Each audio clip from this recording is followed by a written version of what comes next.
하나님 말씀 고린도전서 3장 10절에서 23절까지 말씀 교독하겠습니다. 고린도전서 3장 10절에서부터 23절까지 말씀입니다. 오늘은 3월 8일 화요일 아침입니다.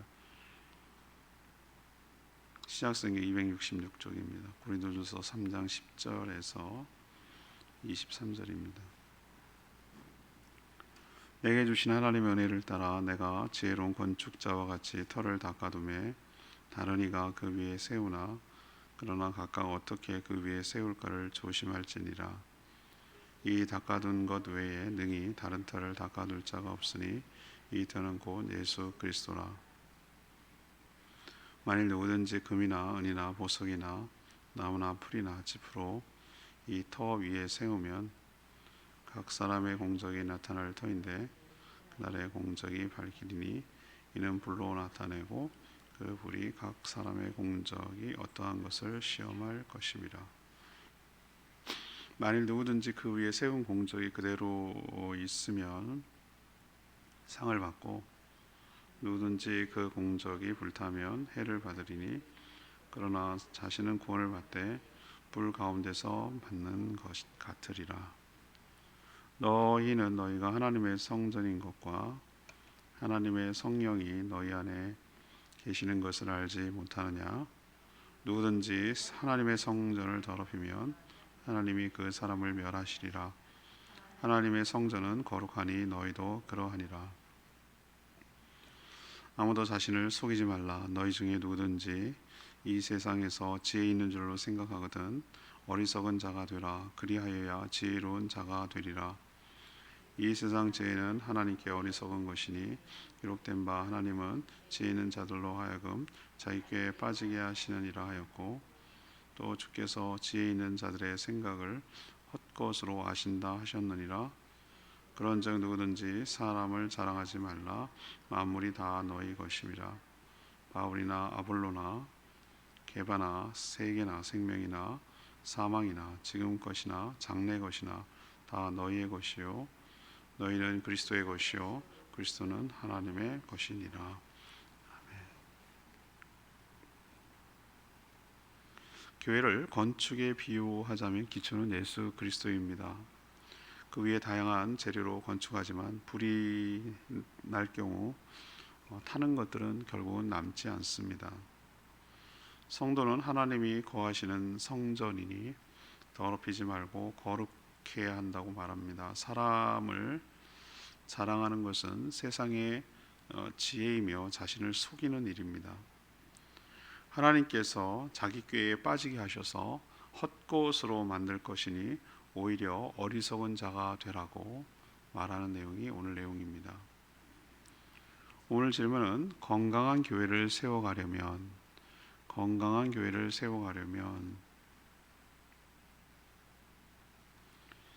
먼저 10절에서 15절까지 말씀입니다. 예수 그리스도라는 기초 위에 세워야 합니다. 사도 바울은 교회를 건축에 비유하고 있습니다. 모든 건물은 기초가 중요한데 교회의 터, 곧 기초는 예수 그리스도이며 다른 기초는 없다고 단언합니다. 이 기초 위에 여러 재료를 가지고 우리도 건축 자재를 가지고 건물을 세워가듯이 무엇을 가지고 어떻게 세워가야 하는지 그것을 주의 깊게 살피고 조심해야 된다고 오늘 10절에 이야기하고 있습니다.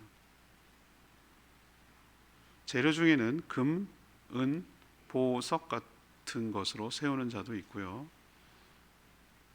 나무, 풀, 집 같은 것으로도 세우는 자가 있습니다. 그러나 하나님은 마지막 때에 이 불로서 건축물을 시험할 것인데 이 불시험이라고 보통 그러죠. 불에 타는 것은 아무것도 남지 않지만 타지 않는 것만 남게 될 거라고 말하고 있습니다. 이건 상징이죠. 비유이기도 하고요. 나무, 풀, 집 같은 것 이게 뭘 의미합니까? 이건 다 타는 것이기도 하고 여기 비유가 얘기하고자 하는 것은 세상적인 것, 인간적인 것이죠. 그것을 나무, 풀, 집에다가 비유를 하고 있죠. 그럼 이거는 하나님의 불심판을 통과할 때 다 타서 남지 않는다는 거예요. 그리고 하는 말이 그런 것 가지고 교회를 세우려고 하는 자는 세워지는 것이 하나도 남지 않고 자기 몸뚱이만 겨우 구원을 받을 것이다. 이렇게 오늘 경고하고 있어요. 그게 뭐냐?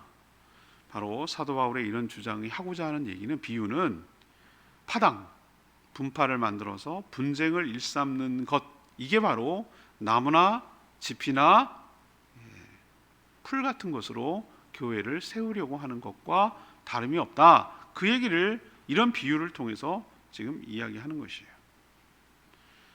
다시 말해서 파당을 만들고 분쟁을 일삼는 것은 하나님이 내릴 불시험에서 통과하고 나면 그런 것들은 하나도 남지 않은 어리석은 건축물로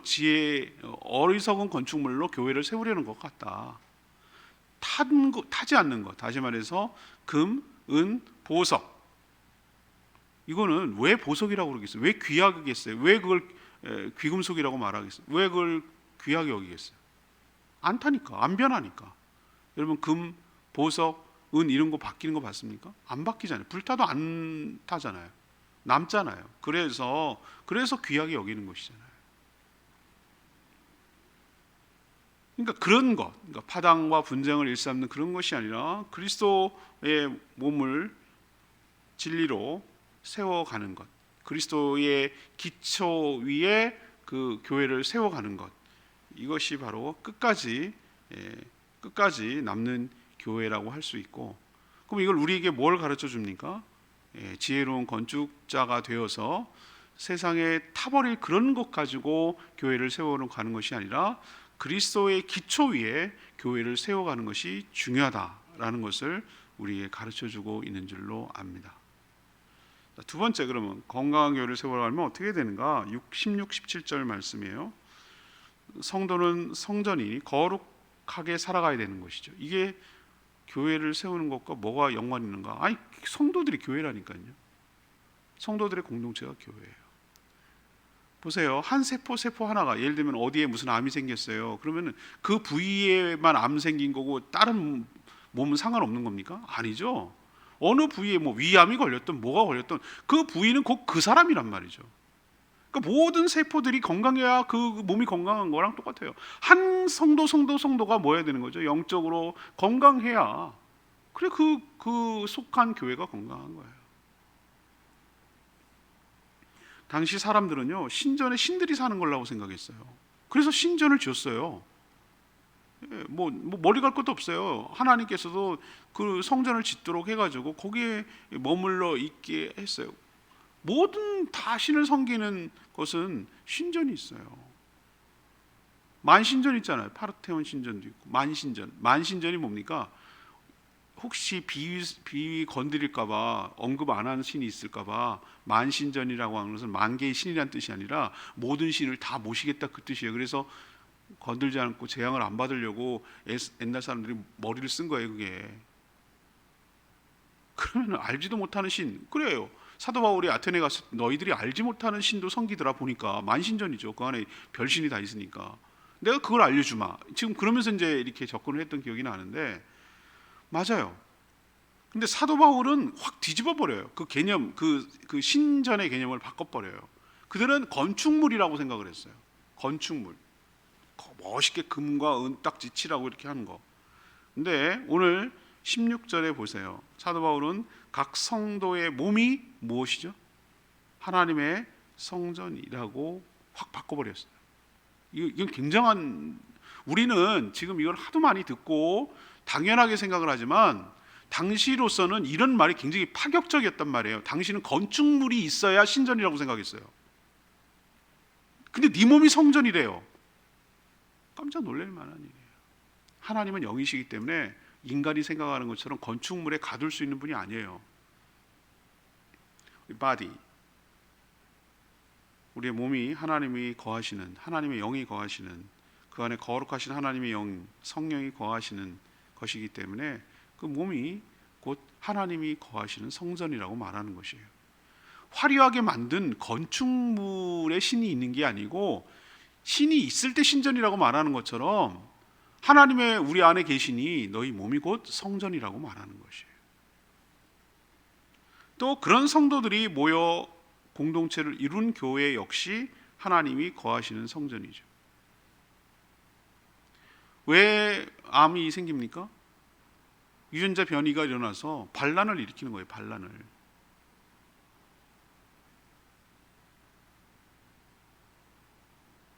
그런데 보세요.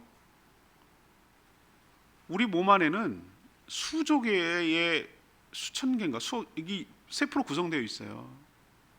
놀랍게도 다 똑같은 DNA를 갖고 있어요. 한 세포마다 그 사람만의 독특한 걸 갖고 있어요. 독특한 유전자가 그 안에 다 담겨 있다는 거예요. 그것이 반란이 일어나면 암덩어리가 되는 거예요. 모든 성도에는 몸에는 예수 그리스도의 영, 하나님의 영이신 성령님이 계신 줄로 믿습니다. 똑같아요. 근데 그 성도가 모이고 결합하고 모이고 공동체를 이루고 살아가면 그 안에도, 그게 교회인데 그 안에도 하나님이 계시는 줄로 믿습니다.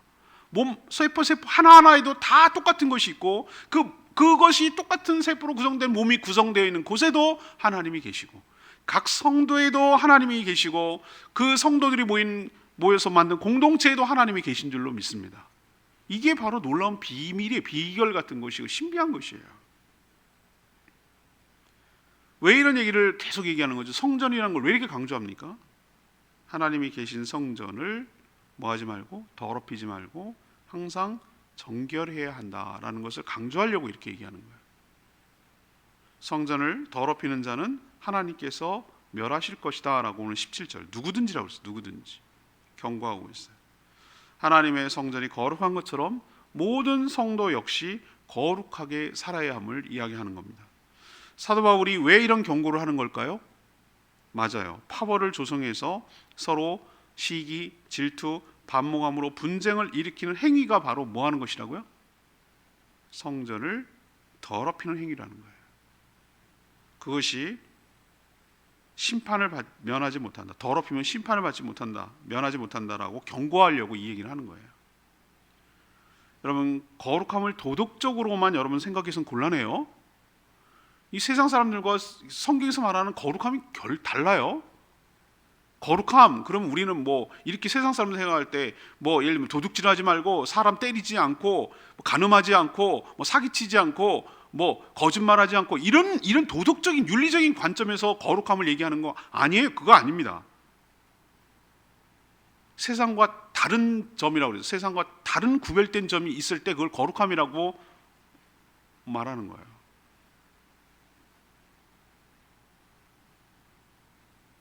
어저께 가정교회 일일 특강하는데 이경준 강사 이경준 목사님 그런 얘기를 하더군요.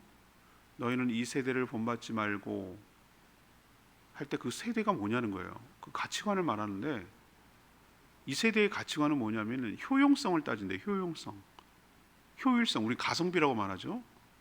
가치가 있고 이익을 내는 사원이나 이런 사람 우대하고 승진하고, 성적이 꼭 공부 못하고 아무것도 못하는 애들은 점점 밀려나고 당연히 그렇게 받는 것이 세상적 가치관이래요. 그 세대를 본받지 말래요. 그 얘기는 뭐냐면은 하나님 나라에서는 효용성, 얘가 쓸모 있는가, 가치 있는가 이걸로 하나님은 따지지 않는데요. 제가 그 말에 참 지금 기억나는 거 보면은 여러 얘기를 하셨는데 그 기억이 남는 거 보면은 참 남아요. 그게 오랫동안 맞는 말 같아요. 그냥 존재함으로 인해서 여러분 자녀가 다 공부도 잘하고 막 특출하고 잘나고 그럼 좋지. 그런 자녀 그렇게 안 원하지 않는 부모가 세상에 어디 있겠어요. 그럼 그렇게 못하면 얘는 몸도 왜소하고 건강하지도 못하고 거기다 공부도 못하고 사회성도 떨어지고 뭐 이러면 버릴 거예요? 그거 아니잖아요. 그냥 자녀는 자녀일 뿐이잖아요. 그죠? 하나님이 우리를 생각하실 때 저는 효용성으로 우리를 보시지 않는다고 생각하는 거예요. 우리를 한 사람 한 사람이 그 나름대로 존재하기 때문에 가치가 있고 의미가 있고 목적이 있고 그냥 존재하는 그 자체가 목적일 수 있어요. 그런 생각이 되니까 우리가 사람을 바라볼 이 세대를 왜 우리가 본받지 말아야 되는가? 우리는 정말로 그런 가치관에 우리 안에도 들어오고 교회 안에도 들어와서 세상에서 행세하고 말이에요. 돈 깨나 있고 높은 지위에 있는 사람이 여기 와서 장로하려고 그러고 우대하려고 그러고 그런단 말이에요. 그게 바로 세상을 본받지 못하는, 똑같이 본받는 거예요. 이 세대를 본받는 거예요. 그게. 교회는 달라야 될 줄로 믿습니다. 그게 달라야 게 뭐냐? 세상의 파벌이거든. 파벌. 걔네들은 맨날 그렇게 싸웠거든. 세상의 논리거든요. 그게 너는 무슨 파야? 너는 무슨 파야? 너는 무슨 당을 지지해? 너는 무슨 당을 지지해? 그래서 맨날 싸우거든요. 그 논리가 그대로 교회 안에 들어오면 그게 뭐가 세상과 교회가 다른 점이냐는 이거예요. 너네들이 그렇게 하는 게 바로 교회를 훼손하는 것이고 교회를 더럽히는 일이다 이거예요. 그리스도의 몸인 하나님의 거하시는 그 성전을 더럽히는 일이고, 그 더럽히는 행위에 대해서 하나님께서 반드시 심판할 거라는 거예요. 오늘 그렇게 경고하고 있는 거예요. 우리가 이 정결함, 거룩함을 윤리 도덕적으로 접근하지 말고 하나님의 그 관점에서 우리가 바라봐야 될 줄로 믿습니다. 하나님의 거룩한 교회를 훼손하고 망가뜨리고 찢으려고 하는 행위 자체가 그게 심판을 면치 못한다는 거예요. 심판을 면치 못한다.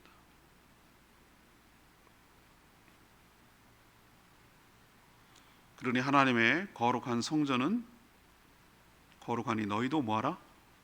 거룩하라 라는 것은 세상과 달리 살아라. 분당, 파당 짓지 말고, 편나누기 가르지 말고, 끼리끼리 웅성웅성 쑥덕쑥덕 하지 말고,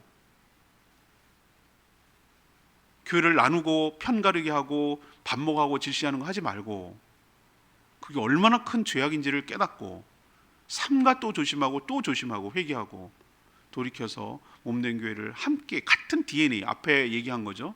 예수 그리스도를 기초 위에 세웠다는 얘기는 똑같은 예수 그리스도의 정신으로 예수 그리스도를 은혜로 구원받았음을 기억하고 그렇게 살아가라는 거예요. 그 공통점을 가지고 이게 뭉치라는 얘기예요. 사실 그거 외에 우리가 뭉칠 이유가 뭐가 있어요? 예수 그리스도 때문에 인종, 직업, 나이 모든 걸 다 초월해서 우리가 모여서 같이 형제자매가 된 거 아니겠어요? 그럼 그 이상도 그 이하도 아니잖아요. 그렇다면 그걸로 돼야 되지. 왜 세상에 다른 것 갖고 세상의 요소를 가지고 교회 안에 들어서 그러면 안 된다라는 것을 지금 계속 강조하고 있는 것이에요. 우리도 건강한 교회를 세워가려면 성도가 하나님의 성전이고 모여있는 교회 공동체도 역시 하나님의 성전이니 그것을 나누고 찍는 그런 파당과 분쟁은 훼손하고 더럽히는 일임을 깨닫고 거룩하게 살아가는 저와 여러분 되기를 소망합니다. 세 번째는 18절에서 23절이에요. 하나님이 아닌 사람을 자랑하지 말아야 된다. 고린도 교회가 4개의 파벌로 나뉘어서 서로 분쟁을 일삼고 있는 거 여러분 앞에서 쭉 묵상하셨죠? 자신이 세례를 받은 자를 추종하며 세력을 키우고 있었어요. 그래서 4조각을 났잖아요. 바울파, 아폴로파, 게바, 베드로파, 그리스도파 나눠가지고 서로 싸우고 있었잖아요. 자, 그러면 사도 바울도 당사자 중에 한 명 아니에요? 추종하는 사람들 중에 한 명이잖아요. 그렇지만 21절에 보니까 누구든지 사람을 뭐하지 마라? 자랑하지 마라. 사람을 자랑하지 마라. 사람은 자랑할 것이 아닌다. 사람을 자랑하는 것은 자신을 속이는 일이며 자신이 지혜롭다고 생각하지만 사실은 지혜가 없는 자라고 오늘 말하고 있어요. 자기를 속이는 거고 지혜 있는 것처럼 자기가 착각하지만 사실은 지혜가 없는 거라고 말하는 거예요. 그렇게 자랑스럽게 생각하고 또 추종하는 자를 포함해서 모든 만물이 미래나 앞으로나 모든 것들이 다 누구의 것이라고요?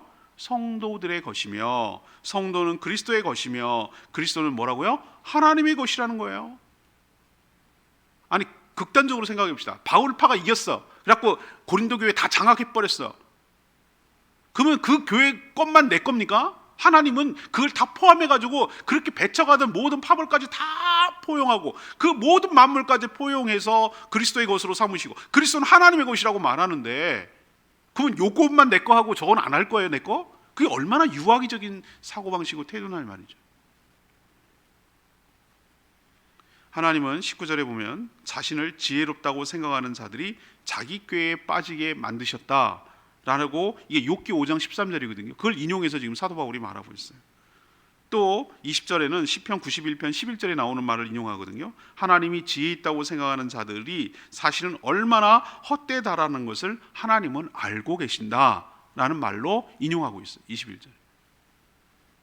여러분, 사람을 귀하게 여기게 되는 건 맞습니다. 함부로 하라는 뜻은 아니에요. 그렇지만 사람이 하나님을 대신할 수 없는 줄 여러분 꼭 명심하셔야 돼요. 저 역시 목회자지만 지나치게 추종하거나 추앙하거나 신격화하는 걸 단호하게 배격해요. 위험해요. 그러면 안 돼요. 그러면 안 된다고. 누구도 사람이 하나님을 대신할 수는 없어요. 그럼 함부로 대해야 되냐? 그런 뜻은 아니에요. 말씀을 맡아서 말씀을 묵상하고 그것을 온전히 전달해야 되는 측면에서는 귀한 직분이고 중요한 은사예요. 그렇지만 그 이사도 그 이하도 아니에요. 그 이상. 목회자가 그리스도를 대신할 수는 없어요. 여러분을 돕는 주의 종들에 불과해요. 함부로 여기서도 안 되지만 신격화에서도 곤란해요. 근데 저는 정말 걱정스러운 게 있어요. 매니아들 있어요. 매니아들. 어느 목회자 매니아들, 어느 교회 매니아들. 굉장히 위험해요.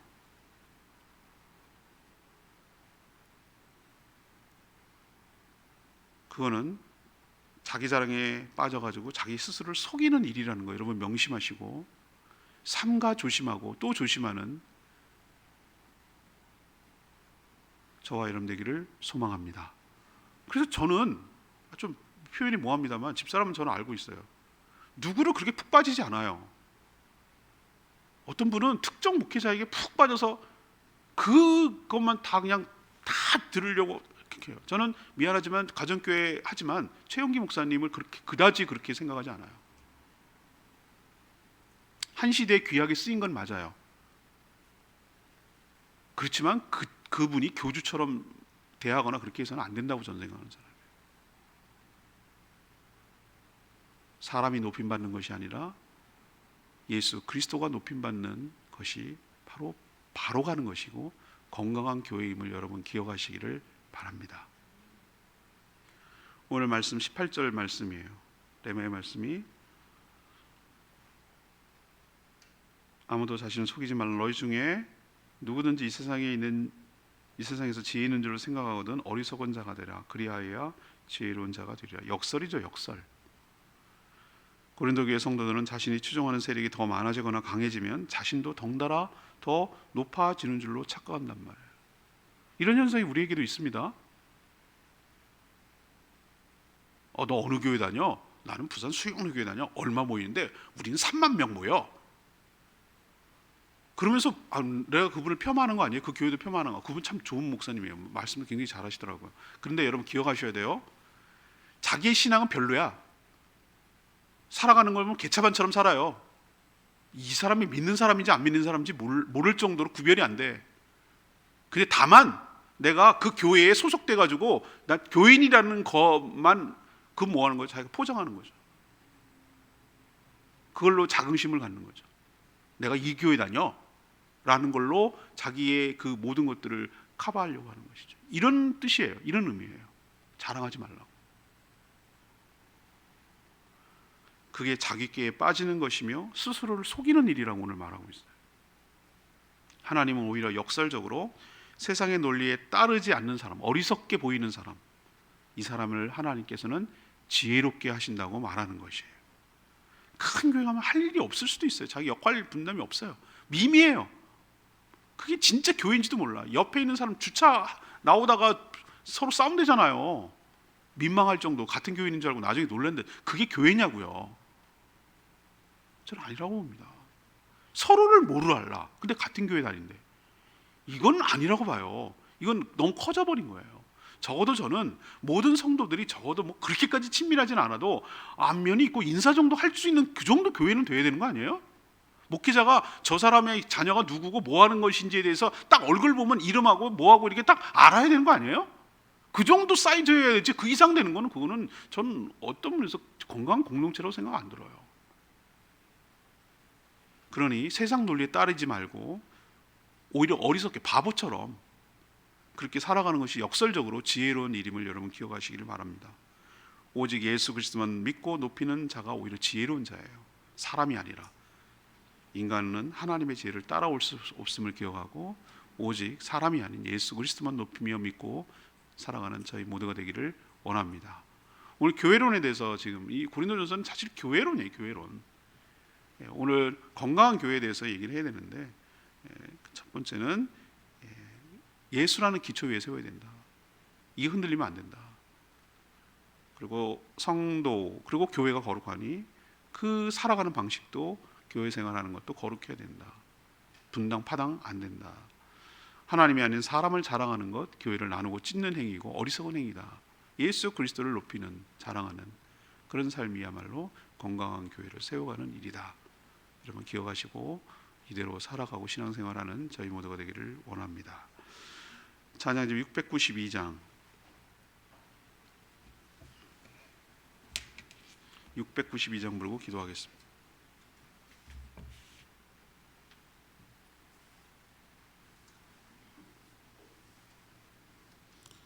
우리는 주의 백성이오니 692장입니다.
거룩함은 윤리 도덕적으로 접근하면 안 된다고 말씀드렸어요.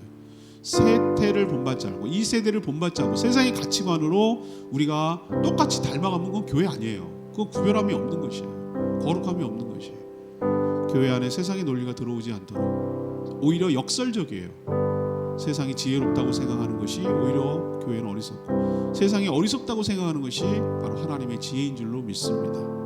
하나님, 저희 교회는 하나님의 거룩함과 순수함이 유지되게 하시고, 오직 하나님만 자랑하고 예수 그리스도만 높이며, 사람을 높이는 것이 아니라, 사람을 신뢰하는 것이 아니라 오직 예수만 높이며 살아가는 저희들 되게 달라고 주여 외치며 기도합니다. 주의 하나님,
하나님, 저에게 건강한 교회를 어떻게 세워가야 하는지 가르쳐 주셔서 감사합니다. 교회를 예수 그리스도라는 기초 위에 단단하게 세워가게 하여 주시옵소서.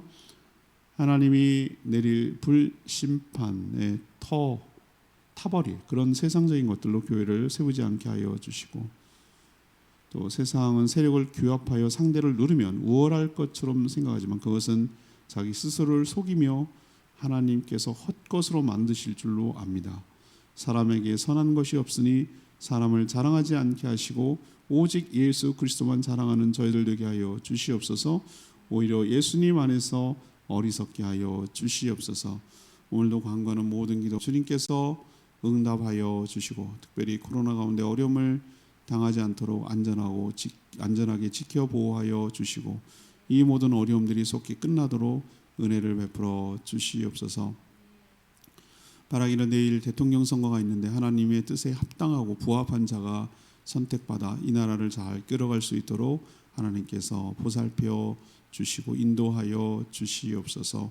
오늘날도 주님의 은혜 가운데 살아가는 복된 하루 되기를 원하옵고 예수 그리스도의 이름으로 축복하며 기도합니다.